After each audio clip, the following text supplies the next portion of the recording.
setembro, ó. Dia 1º de setembro é aniversário do Avaí. 92 anos de muita história, de muitas conquistas. Parabéns, torcedor havaiano. Está comigo ele, o Polivalente. Também faça as honras da Casa Polivalente, dando os parabéns para essa grande e apaixonada torcida. Um dos mais belos hinos do Brasil, sem dúvida alguma, é o hino do Avaí. E cada vez que esse hino toca, o seu torcedor ainda se arrepia. Por quê? Porque sabe que o Avaí realmente é o time da raça, é o time da garra e de muita força. Esse Avaí que tanto cresceu no cenário brasileiro. Esse mesmo Avaí que disputa hoje, e muito bem, a Série A do Campeonato Brasileiro para permanecer, que pratica um bom futebol. Esse Avaí que orgulha o seu torcedor. E é esse Avaí que vai estar em Natal. Então, parabéns, Nação Azurra, parabéns ao torcedor. Nós temos um exemplo muito forte aqui no estúdio, nosso querido Mu, que ao ouvir o hino, já ficou com lágrimas nos olhos. Por quê? É a emoção, isso, é a emoção e o arrepio de quem sabe ser havaiano. Como o Antonhão, né? Nosso querido Jonathan, todos eles que são havaianos, torcem pelo Avaí, tantas pessoas conhecemos. Se nós começarmos a citar um a um, vai faltar meu pai, pô, meu pai porque o Avaí tem uma torcida enorme. E tem o seguinte, é uma torcida enorme, fanática, apaixonada pelo seu clube, que não deixa o Avaí em nenhum momento. O Pardal, então, parabéns pelo Azul. O Pardal? Nós vamos esquecer muita gente. Muita gente. Deixa a câmera posicionada, eu cheguei rapidinho para fazer a honra de representar o torcedor havaiano nessa data importante. O Muca, torcedor fanático do Avaí, todos os jogos está lá, fanático no bom sentido, evidentemente. Mu, manda um recado aí pro Avaí. Tava contando a história pra gente ali, aí o olho lacrimejou e tudo mais. Lacrimejou, me lembrei do meu avô morava aqui no Saco dos Montes, foi o primeiro a me levar na ressacada. Ah, é? Aham, daí com 6 anos de idade eu fui morar no Carianos. Só tinha mato e o estado do Avaí ali. Era rural mesmo, não tinha nada. Daí, pô, só tenho... Avaí faz parte da minha vida, já fui vendedor de amendoim, fui gandula, jogador do Avaí, e hoje representa a Mancha Azul lá na bateria. Salve pra Mancha e feliz aniversário do Avaí. Beleza, parabéns, Mu. Abraçando o estamos abraçando todos os havaianos aí. Valeu, Mu. Difícil não se repita, tá? Difícil não se repita, mas tudo bem. Esse é o Mu. Pois bem, Polivalente, vamos falar de Copa do Brasil? Vamos nessa. Ontem nós tivemos o sorteio e a gente vai dar uma olhada então nos confrontos das quartas de final. Olha lá, teremos Copa do Brasil com os seguintes jogos. Lembrando que o time que está à sua esquerda no vídeo é o time que tem o primeiro jogo em casa, é o mandante da primeira partida. Então na ida nós teremos São Paulo e Vasco no Morumbi, Figueirense e Santos a princípio na Vila Belmiro, né? Por enquanto marcado para lá, Internacional e Palmeiras o primeiro jogo no Beira-Rio, Fluminense e Grêmio o primeiro jogo certamente no Maracanã. E o presidente do Santos está fazendo muita força para levar esse jogo para Caimbu, São Paulo. Pois é, por isso que eu disse que a princípio, né, tem essa possibilidade. As datas, olha só, Clênio, as datas desses jogos. Jogos de ida acontecerão entre os dias 23 de setembro e 24. E os jogos da volta entre o dia 30 de setembro e o dia 1º de outubro, porque esse mês nós vamos somente até o dia 30. Somente. E a expectativa é que o Figueirense possa fazer uma boa campanha, muito difícil. Quando o Figueirense olhou a primeira tabela, principalmente seu torcedor, e viu o seguinte: poxa, tomara que não pegue o Atlético Mineiro.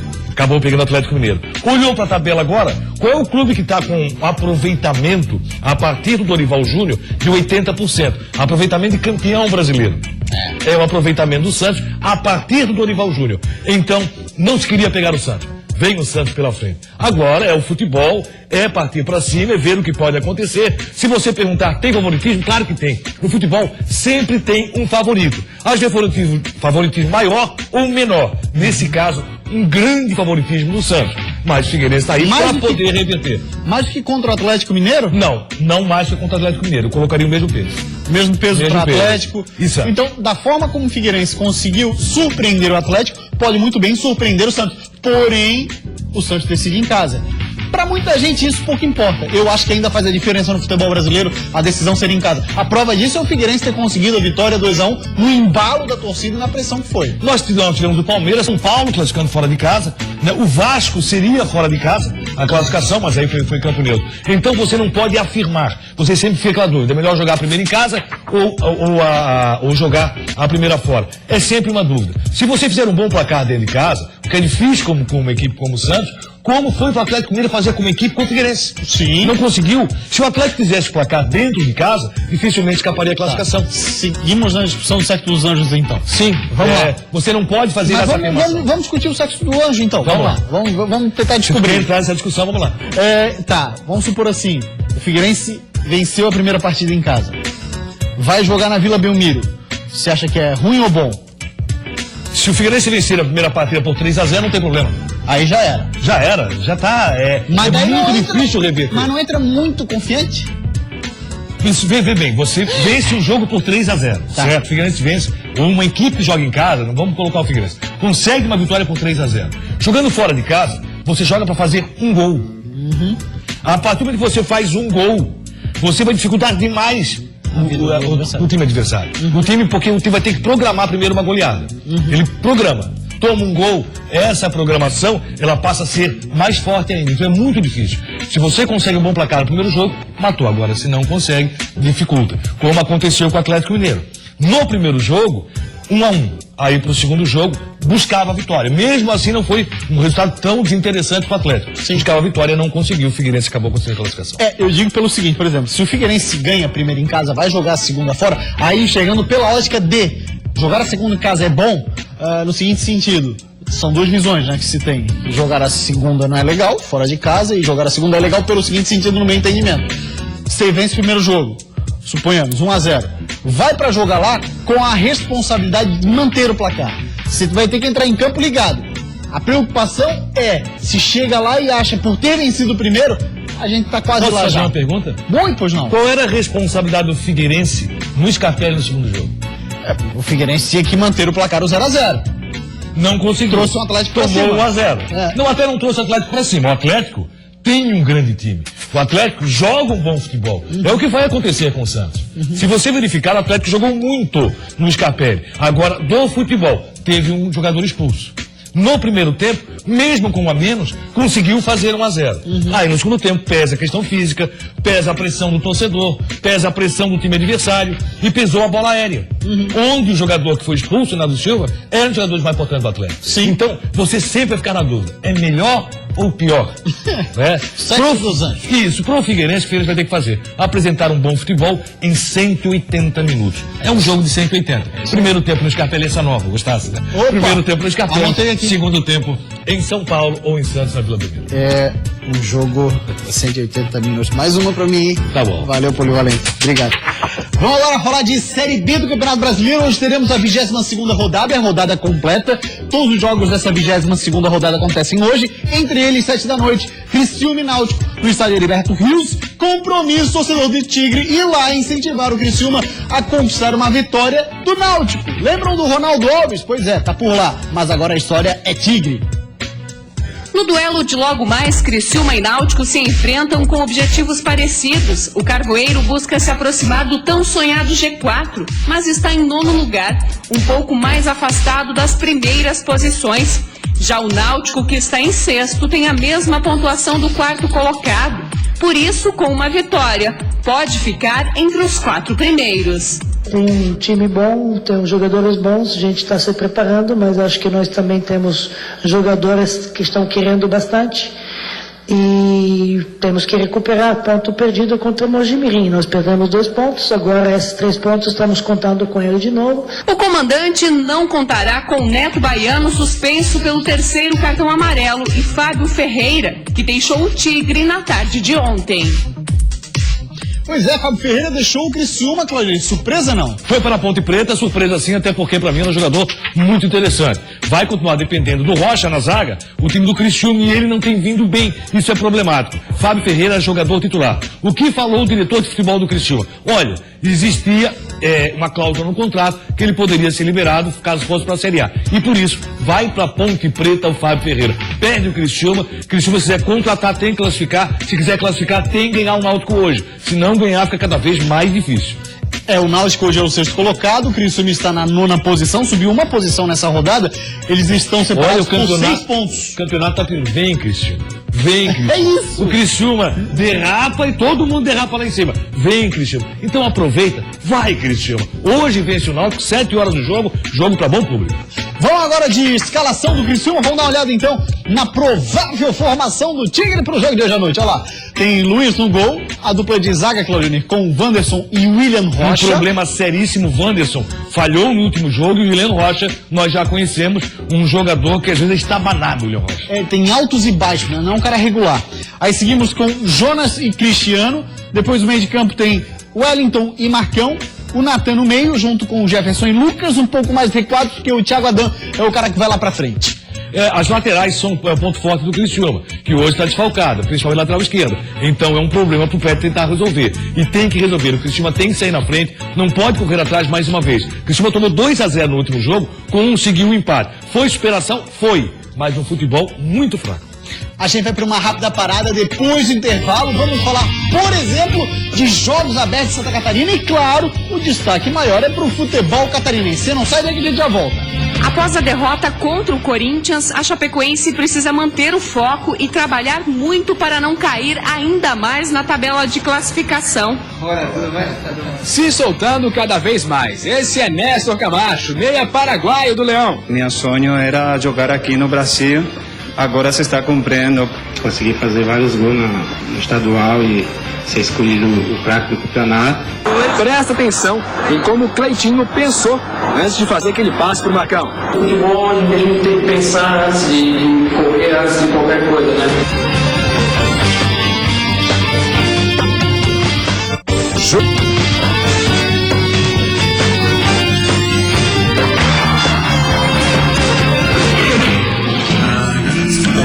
Voltamos com o Jogo Aberto SC, hoje é 1º de setembro, é aniversário do Leão da Ilha, e é o que nós vamos falar agora, com debate com Claudionir Miranda. Antes a matéria sobre o Camacho, tá feliz da vida no Leão, e inclusive tá realizando um sonho menino, jogar futebol aqui no Brasil. Se soltando cada vez mais. Esse é Néstor Camacho, meia paraguaio do Leão. Para isso vine, não?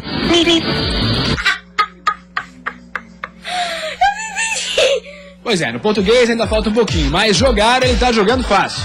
A atuação de domingo contra o Inter foi impecável, com direito à assistência e golaço no fim.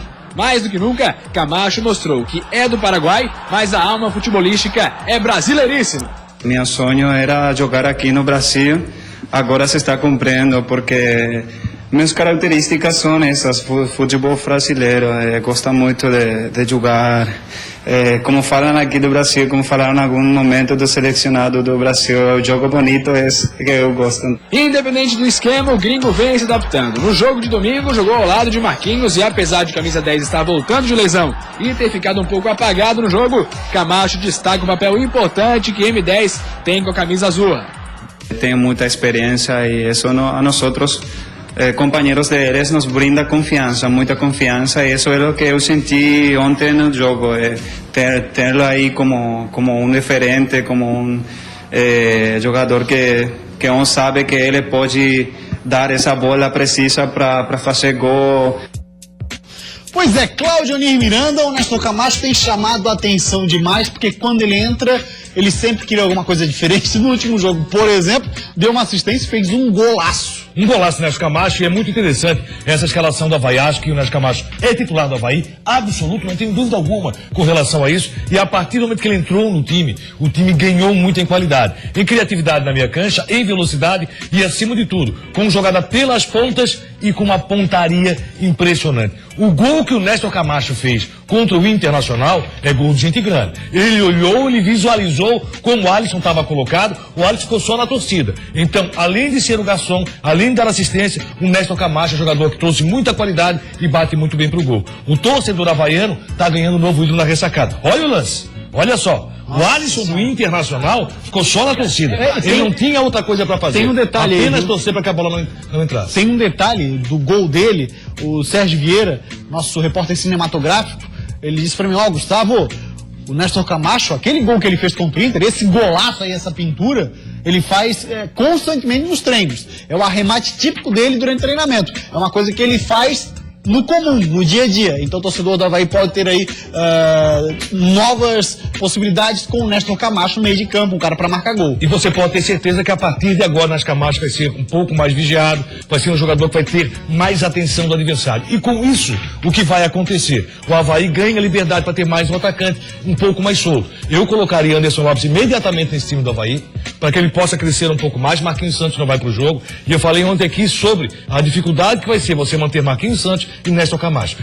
Vão ser alguns jogos especiais que nós vamos ter os dois. Mas Néstor Camacho, hoje é titular absoluto, e Anderson Lopes tem que voltar rapidamente ao time. Léo Gamalho vai adorar. Ô, rapaz. O torcedor do Avaí, mais ainda. O Gamalhovic, que tem uma média de 2 gols por jogo. São 2 jogos e 4 gols. Vai ser difícil de manter, logicamente, mas ele começou muito bem a temporada pelo Avaí. E atacante do tipo, perdão, mas atacante do tipo de Néstor Camacho, que é um cara mais de referência de área. Que Néstor Camacho, o Gamalho, um atacante tipo o Gamalho, é um cara que precisa de confiança. Confiança demais, ele já tá. Ele já ganhou. E vai ter 2 companheiros que vão lhe dar assistência. Se o Anderson Lopes vier pro time, vai ser muito bom pro Léo Gamalho, pode ter certeza. E Néstor Camacho é um jogador que dá muita assistência e tem muita qualidade. E esse jogo com o Flamengo lá em Natal, Clorinho, muda alguma coisa para ver jogar em Natal? Eu acho que é mais complicado a questão da logística, da viagem. Isso é muito mais complicado. A torcida vai ser a mesma. Não tem o Maracanã cheio, como vamos ter a Arena das Dunas lotada. Vamos ter uma torcida do Flamengo muito vibrante, como teríamos também no Maracanã. Mas o grande detalhe é que a logística é um pouco mais complicada. Já está em Natal o time do Avaí, faz esse jogo e é um jogo para ter muita atenção. Um empate é um bom resultado para o time azul. Lembrando que o Avaí derrotou o Flamengo aqui naquele jogo, que teve aquela jogada em que a bola saiu, o gol acabou sendo validado, e por isso tudo vai ser muito cobrado a arbitragem lá na cidade de Natal. Mas entendo que o Avaí, trazendo o empate, é um bom resultado, ele vai reproduzir aquilo que fez lá no turno. O Avaí, no turno, conseguiu aqui uma vitória, mas trazendo o empate, já que venceu o Internacional, o Avaí está no lucro. Muito bem, agora a gente vai falar de futebol alemão, porque a Bundesliga botou uma matéria na internet, botou um vídeo no YouTube espetacular com imagens cinematográficas de um dia da rotina do time do Borussia Dortmund, da cidade de Dortmund, da Alemanha, do Iduna Park. Dá uma olhada nessa matéria que ficou muito legal. É o amanhecer até o anoitecer e a cidade toda envolvida com o Borussia, que, para quem não sabe, tem a maior média de público do mundo, superando inclusive o Barcelona.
espetacular é a Bundesliga, claro, obviamente, dando ênfase para o time que é referência, Borussia Dortmund. Cláudio Miranda, já estamos aqui em nossos estúdios com o Marcos Vaz, ele que é presidente da CCO, a comissão organizadora dos Jogos Abertos de Santa Catarina, o JASC, desse ano, de 2015, e também vice-prefeito da cidade de Joaçaba, e vai falar um pouquinho pra gente esse ano que 3 cidades vão dividir a sede da edição dos Jogos Abertos, que é Joaçaba, Luzerna e Erval do Oeste. Seja bem-vindo, vice-prefeito. Muito obrigado pela sua vinda até aqui para conversar conosco. Obrigado pela oportunidade. E como é que está o envolvimento das cidades para fazer funcionar os Jogos Abertos? Porque eu imagino que para fazer funcionar em 3 cidades não é uma novidade, é verdade. Mas também não é uma coisa simples de se arrumar. Como é que está essas preparações? Como é que estão? Conseguimos montar, em primeiro lugar, uma grande equipe, uma equipe envolvida em toda a preparação que iniciou-se já desde janeiro, nessa parte técnica de atendimento daquilo que as federações apresentavam para a gente.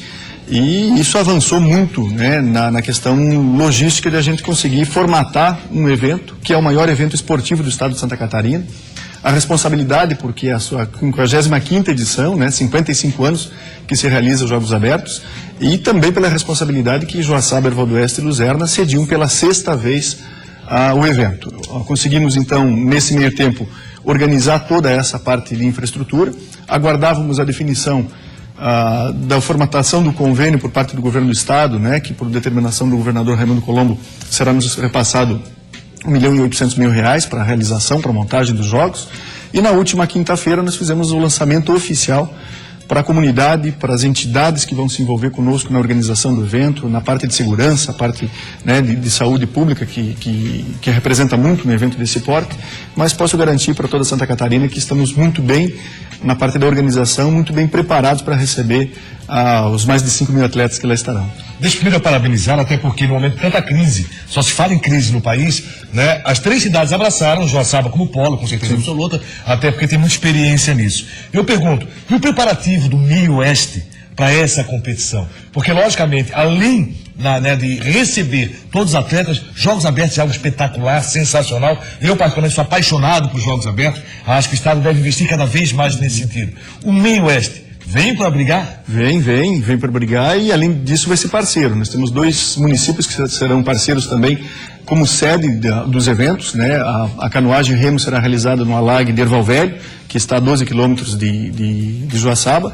Também a prova de estrada, ciclismo contra o relógio, envolverá Lacerdópolis e o município de Joaçaba, então vai ser uma prova muito bacana.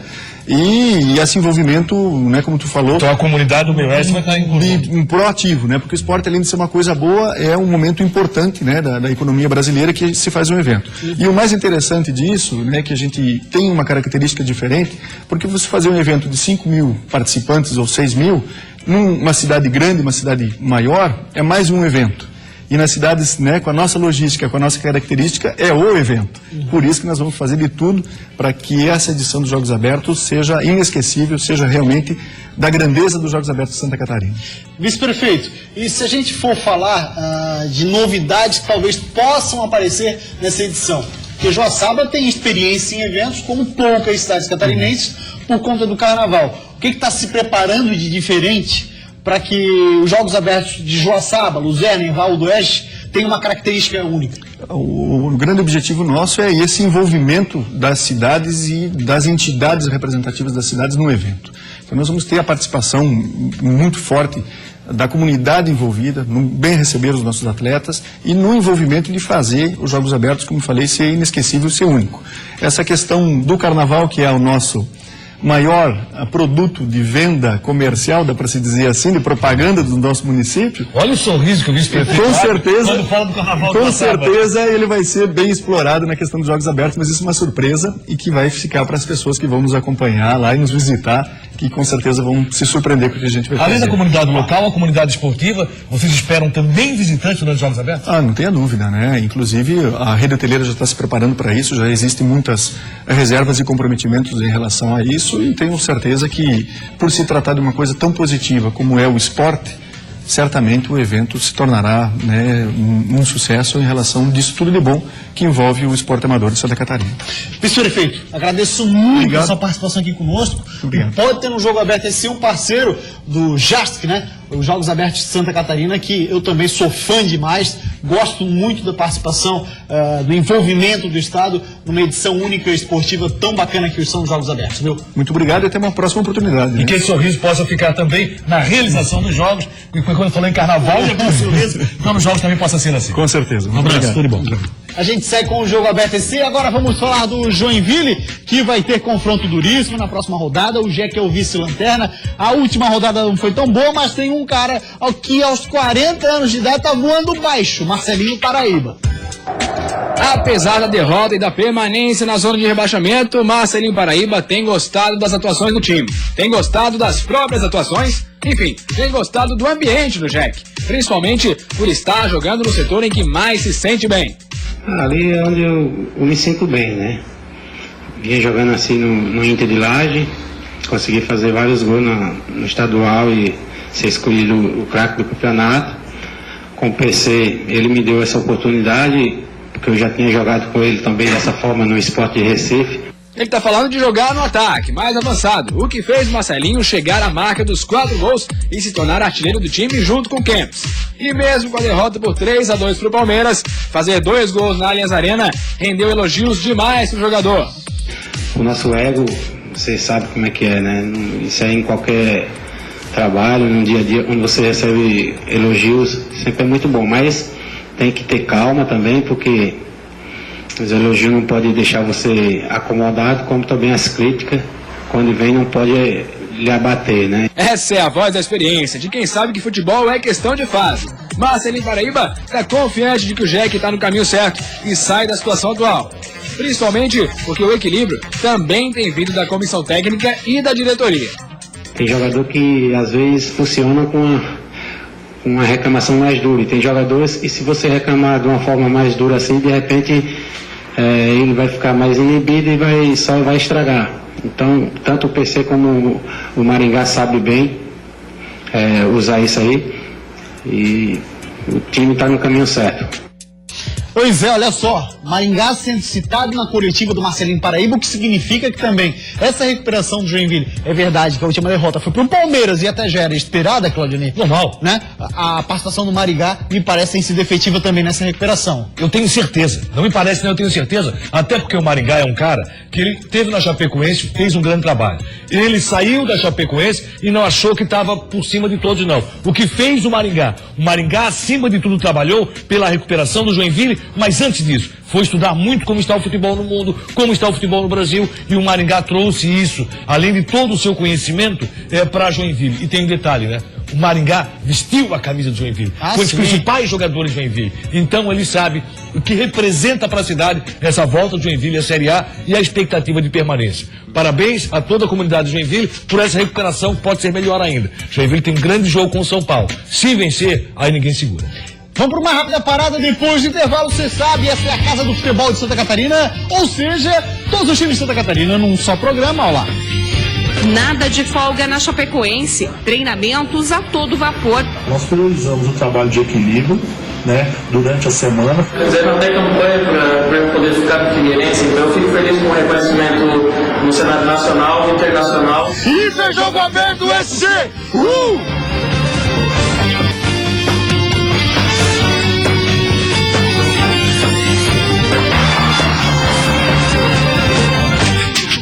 Voltamos com o Jogo Aberto SC e agora para falar do Figueirense. Meu irmão, o Marcão fez um golaço no Maraca, mas se liga no passe desse menino aqui, ó. Olha lá.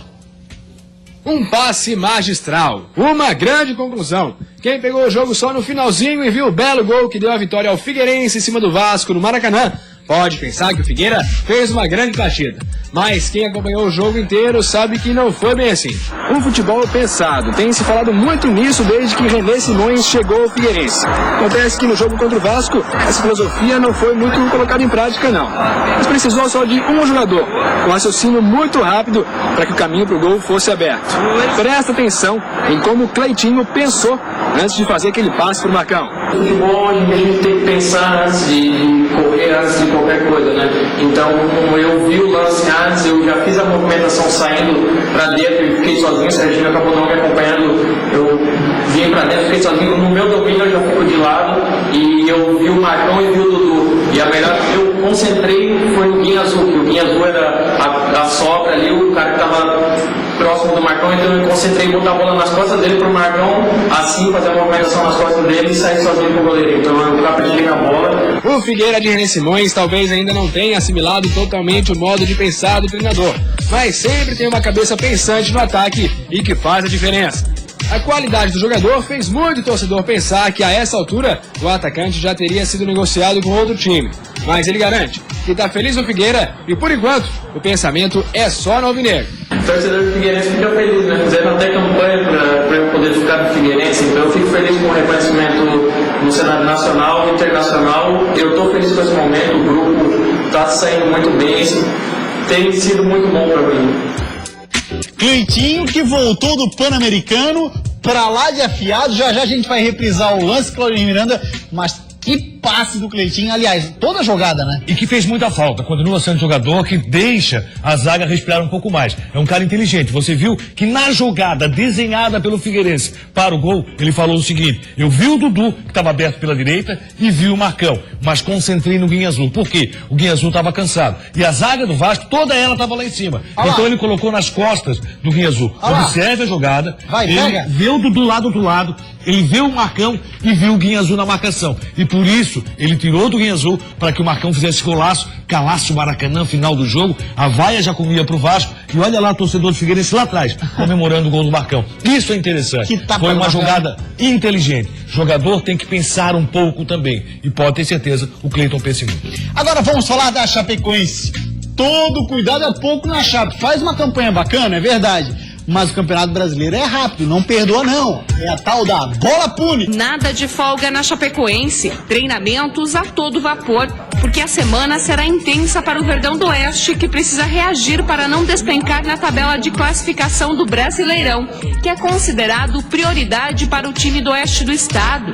Devido à maratona de jogos, o comandante do Verdão precisa de todos os atletas para o Brasileiro e a Sul-Americana.